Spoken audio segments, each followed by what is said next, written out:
Esto es Despierta Bogotá. Escribir sobre Bogotá, conocer a Bogotá, pensar esta ciudad, novelarla.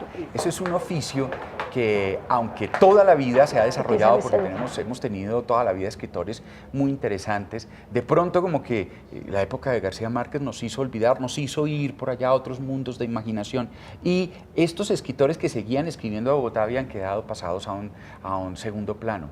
Pero llega un nuevo momento donde se producen obras como Chapinero, como Jiménez, uno de los grandes cronistas de la ciudad, por allá en 1911 nació, en 1910 nació, y empieza a ser uno de los cronistas más importantes en El Tiempo y El Espectador, su historia. Las palabras bogotanas, de lo que se desarrolla, lo que se habla, y una especie de diccionario, un diccionario muy bello sobre Bogotá, que se llama el Bogotálogo. Hay versiones 1 y versiones 2. Todo esto con uno de los escritores más interesantes, jóvenes, también lo conocemos aquí en Canal Capital, porque tiene un programa con nosotros en Conectados. Hoy, en Conversemos Bogotá, Andrés Ospina.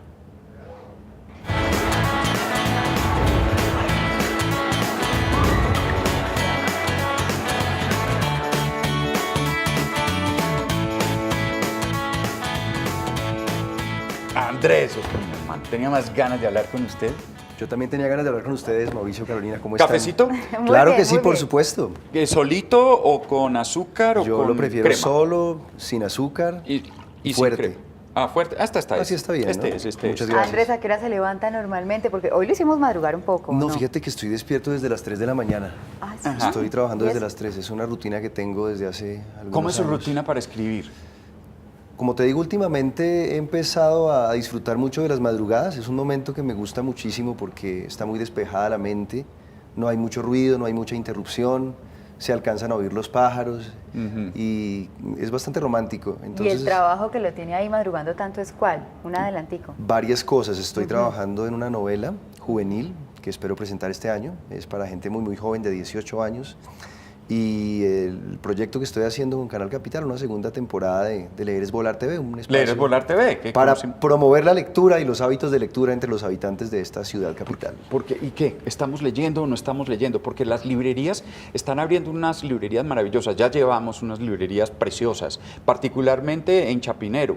Fíjese usted, Prólogo, Tornamesa, Wilborada, Arte, Letra, las tradicionales, Librería Nacional, en fin, la Panamericana, que tiene una librería también importante, grande, larga. Pero estamos leyendo, estamos consultando. Sí, permanentemente, hace parte del oficio y también es un deleite estar leyendo y conociendo cosas nuevas. Entonces, estoy pendiente y el programa me lleva también a estar al tanto de lo que está saliendo. He tenido pues el privilegio, me llegan muchas cosas, entonces hay que aprovechar todo ese arsenal de libros que llegan. Pero ¿y los bogotanos en términos generales? ¿Usted cree que sí leemos o hay más o menos? Sabes que yo creo que sí, mucho más de lo que pensamos. Nos dicen que la juventud no está leyendo, que cada vez estamos menos aficionados a eso, pero yo creo que sí. Quizá lo que sucede es que no estamos leyendo en los soportes tradicionales, pero para mí leer en una tablet es lo mismo que leer. Chatear y leer también es de alguna manera leer. Entonces yo creo que más que en cualquier momento de la historia estamos leyendo ahora muchísimo. No, pero leer un chat lleno de emoticones es distinto a... ¿De emoticones?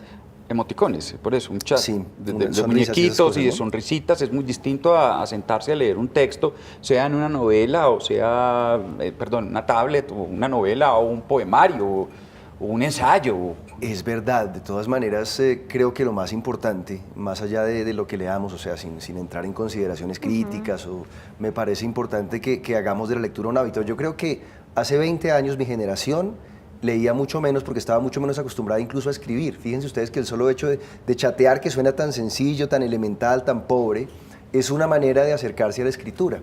Digamos, yo lo veo muy positivamente, en el buen sentido de la palabra. Pero hay una cosa, porque precisamente el domingo en un periódico nacional había una entrevista de Vargas Llosa y él estaba hablando de esa utilización del lenguaje, por ejemplo, en los chats o de los jóvenes, pues ahorita. Y él sí le hacía una crítica muy fuerte porque decía que nos estábamos acostumbrando también a pensar cómo chateábamos, entonces que quedando con un mundo muy pequeñito. ¿Usted cómo lo ve? Sí, es posible.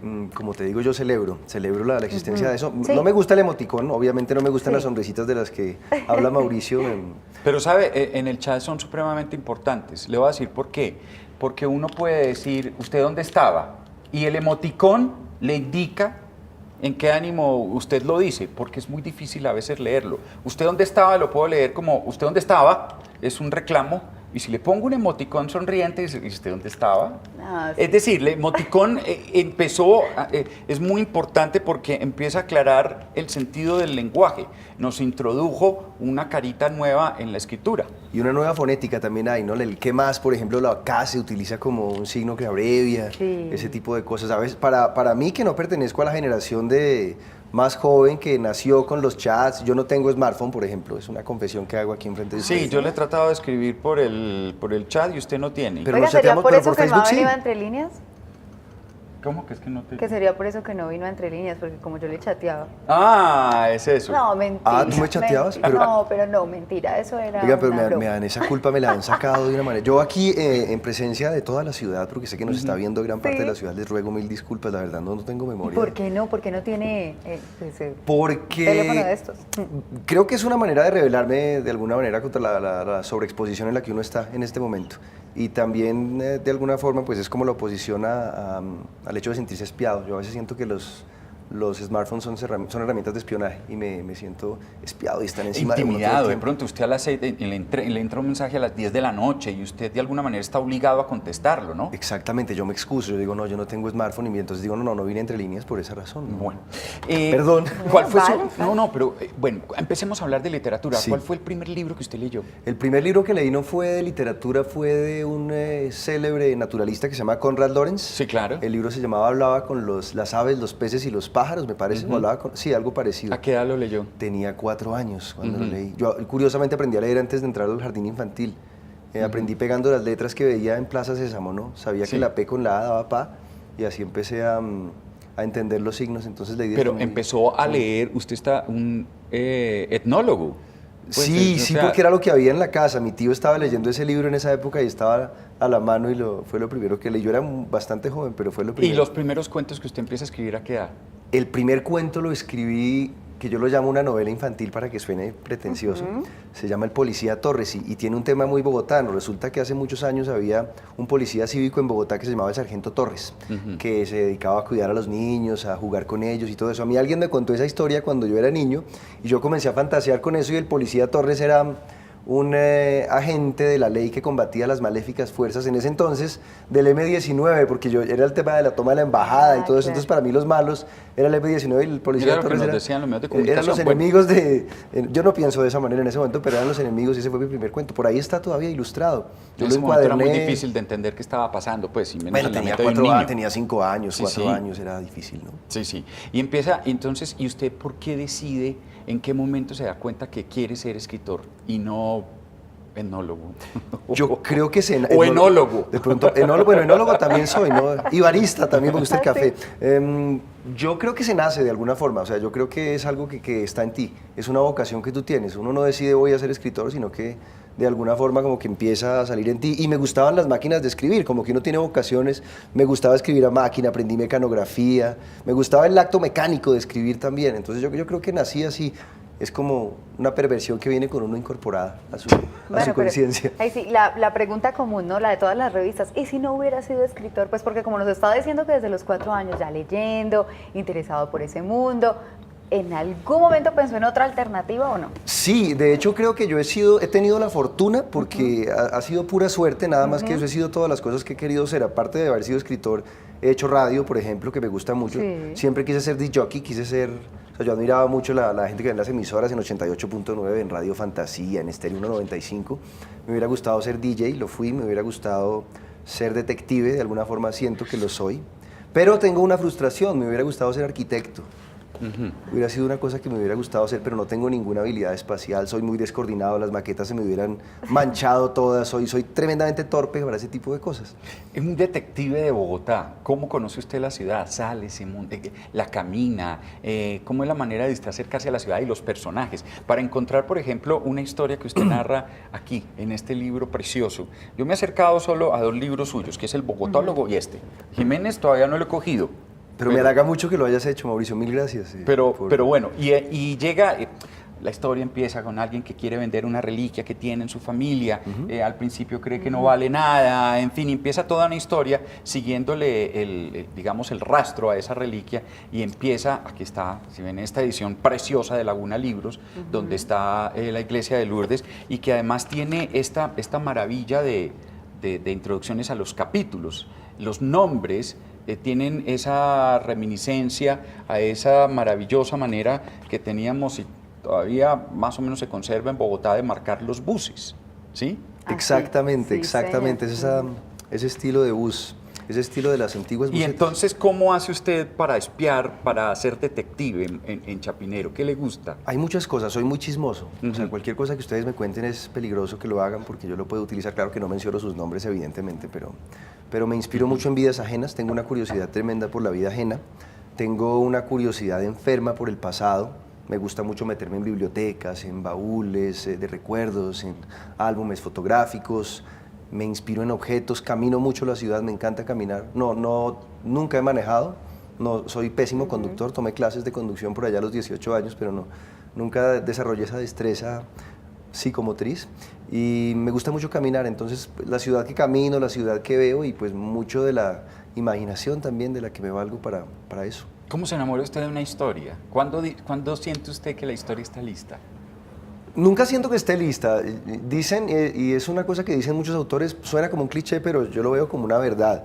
Y es que las historias se abandonan, uno las deja. En algún momento uno dice ya no más, pero yo hubiera podido quedarme engolosinado haciendo Chapinero toda mi vida y podría seguir haciendo eso.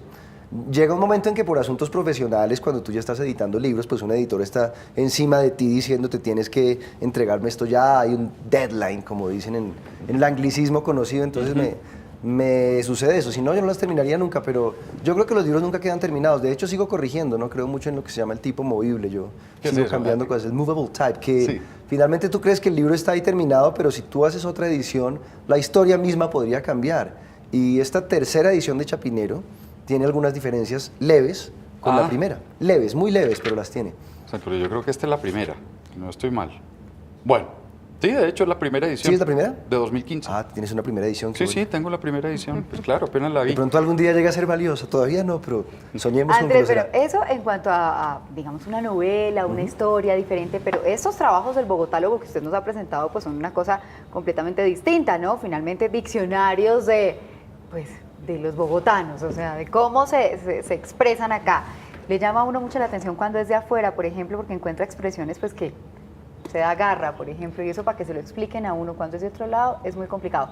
Pero ¿cómo lo construyó? Porque yo supongo que no es solamente lo que usted se sienta a pensar de cada definición, sino que me imagino tiene participación de mucha gente, ¿o no? Sí, de mucha gente, ese es un equipo grande, lo construí dándome garra. A ver, te digo, ¿cómo fue el proceso? Pues por un lado está obviamente la parte metodológica, el tema académico, estar investigando en hemerotecas, estar buscando libros, hice muchas entrevistas. Entrevisté muchos personajes, entrevisté por ejemplo al autor de la letra del himno de Bogotá, que se llamaba don Pedro Medina Avendaño, que llegó a ser amigo mío, era un hombre de más de 90, creo que tenía como 92 o 93 años cuando lo conocí. Que hizo un himno absolutamente críptico que nadie entiende, los 3 guerreros con la espada, la lanza y muy, la muy otra. hispanista, ¿no? No, una cosa así. A mí me gusta mucho el himno de Bogotá, le tengo cariño, pero cariño me hace falta un poco lo indígena en el himno de Bogotá, 3 guerreros, una espada, una cruz y un pendón. Y un pendón. Nos falta como bochica, bachué, ¿cierto? Sí, pero cierto. Lo quiero mucho, de todas formas, soy amigo personal de la familia de él. Exactamente, y Blanca Senda que va al porvenir, y uno este man que tenía encima, qué tipo de Pero hongos, yo me conmuevo con el Bogotá, Bogotá, yo oigo eso y no, mi pero corazón distinto. se ve Claro. henchido de entusiasmo.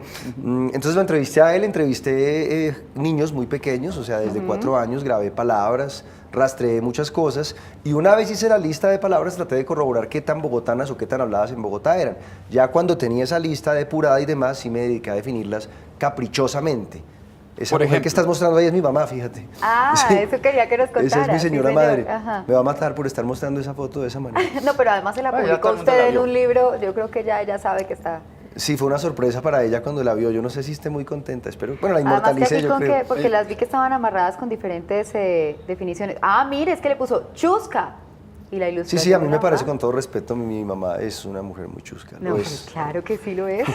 Chichería, expendio de chicha. Su proliferación fue desapareciendo a medida que el gobierno de la municipalidad, a principios de los años 40 del siglo XX, comenzó a perseguir las chicherías y a tildarlas de insalubres y de insanas. Y durante varios años la aristocracia bogotana tendió a considerar la chicha como un flagelo propio de las sociedades baratas y poco instruidas. Para los años 50 eran escasas las chicherías que aún funcionaban en Bogotá, pero en los años 90 antropólogos, sociólogos y estudiantes de las universidades públicas y privadas con inclinaciones mamertoides han procurado reivindicar el lugar de la bebida y sus expendios como un patrimonio propio de la ciudad en Bogotá. Entonces, miren, aquí hay una historia detrás de una palabra, que eso es lo más bonito que me parece a mí. Las palabras tienen una historia que nos dan una llave para entender la razón por la cual están en el lenguaje y las comparamos esa razón con la manera como nosotros las usamos, ¿no? Sí, exactamente. Mucha gente, me sucedió cuando salió Bogotálogo que muchos profesionales del tema de la lingüística, de la filología y demás, se sentían molestos porque yo me estaba metiendo en un terreno que yo no domino. Yo no soy un experto en esos temas ni tengo pues el rigor científico de ciencias sociales que se necesita para hacer esto. Esta es una experiencia de hacer literatura a través de las palabras desde una posición subjetiva, que es mi posición. A veces ustedes encontrarán algunas definiciones que son burlonas, otras que son tendenciosas, otras que son sesgadas. Por ejemplo, esto de mamertoides, pero esto finalmente lo entendemos quienes somos colombianos. Quienes somos mamertoides. Exactamente, que eran los mamertos, ¿no? Unos nombres que habían en la Universidad Nacional, Manberto, Juanberto, no sé qué, y por supuesto con inclinaciones comunistas, y empezó a tomar forma, hablándole de los, no sé quién fue el que dijo, son mamones, son canzones, son los mamertos. Ya hoy por hoy, en esto que se llama el mamertismo ampliado, la gran cantidad de personas que en algún momento hablamos de la izquierda somos calificados de mamertos. Sí, incluso el intelectual también, por El ejemplo, intelectual. el antropólogo, el quien tiene inclinaciones intelectuales, quien usa gafas a los John Lennon, se le llama mamerto, ¿no? Y al canzón también últimamente se le dice mamerto, oiga, no se llama mamerto. Me da tristeza que se haya denigrado el término, ¿no? Yo le tengo mucho cariño. Yo le tengo muchísimo Yo le cariño tengo a un ese cariño y término. yo me siento halagado de tener algo de mamerto, pues obviamente sin ponerme un color político, ni mucho menos. Pero ¿y eso le puede dar para pensar en una actualización de los bogotálogos? Sí, estamos en eso. Digamos, esta edición que tienes tú en tu mano actualiza ciertas cosas. Por ejemplo, ahí entraron ciertas expresiones que no estaban antes o que yo no conocía en el momento en que la hice, digamos, el cartel de la coca. A ver. No en el sentido más estricto de la palabra de la cocaína, sino el cartel de la coca en las oficinas en este momento. Los que llevan el son almuerzo. aquellos que llevan su alimento en un Tupperware o coca y que lo calientan en microondas, que seguramente aquí hay muchos de esos en nuestro canal Capital. Es que de eso sí quería que me hablara, porque muy bellas sí las definiciones cuando tienen el tema histórico y maravilloso. Pero a mí me llama mucho la atención y me han gustado mucho las que son como más sencillas aparentemente, que seguramente tienen una construcción pues que es más complicada, pero mire, chupar, consumir alcohol o resignarse a una situación desagradable usualmente provocada por uno mismo. Chupe por bobo. Exactamente. Chupe. Esas son las que más me Muy gustan. terrible, ¿no? Sí, ¿no? Chupe, sí. Bueno, Andrés, ¿se puede vivir de escribir? Sí, se puede. Yo vivo de escribir. No necesariamente de los libros, o sea, no en el sentido de la venta de libros. Puede que eso no sea un rubro muy grande, pero alrededor de la literatura yo sí vivo. Toda mi vida tiene alguna relación con el tema de la escritura y todos mis ingresos en un 100% provienen de eso. Quien nos está mirando, un muchacho que nos está mirando y dice, yo quiero vivir la vida como escritor, ¿qué le dirían? Sí se puede. ¿A qué cámara le puedo hablar? Ah, esta que está ahí al Ok, frente. claro, yo les digo a todos los que están del otro lado, que son muchísimos, que quieren escribir, que quieren vivir de los libros, que se puede y que sigan una vocación, que cuando uno se deja llevar por una vocación, no hay ninguna fuerza, por poderosa que sea, que lo detenga. Y eso lo lleva a uno muy lejos en el sentido de expresarse. ¿Tuviste claro. universidad para escribir? Yo estudié en la universidad, No, pero literatura. estudié literatura, pero lo que debo aclarar con respecto a eso, Mauricio, es que tú no aprendes a escribir O sea, yo estudié literatura en la universidad básicamente porque mi mamá, la chusca que viste ahí, siempre fue alguien que me insistió en la importancia de tener cierto escalafonamiento académico, por decir algo. No se aprende a escribir literatura, no se aprende a escribir en la universidad, pero sí se dan herramientas. Yo creo que el oficio, más bien, el trabajo diario es el que te va mostrando cómo escribir. Aunque yo sí tengo un título bastante espurio que dice literato, que me suena horrible, además un diploma literato, pues ¿qué es eso, no? Pero me sirve para firmar contratos y ese tipo de cosas. Sí, creo que su literatura está toda inscrita en Bogotá. Si no fuese Bogotá, yo creo que pues, no se entendería, ¿no? La literatura de Andrés Ospina si no fuese en Bogotá, ¿no? Tal vez porque nací acá, yo creo que fue el azar que me hizo nacer acá, pero si hubiera nacido en otra parte del mundo, mi literatura sería sobre ese lugar del mundo. Lo que sucede es que me parece más honesto hablar de lo que menos desconozco. Aunque mi familia no es bogotana, mi familia curiosamente es quindiana. Yo soy el primer bogotano de mi familia.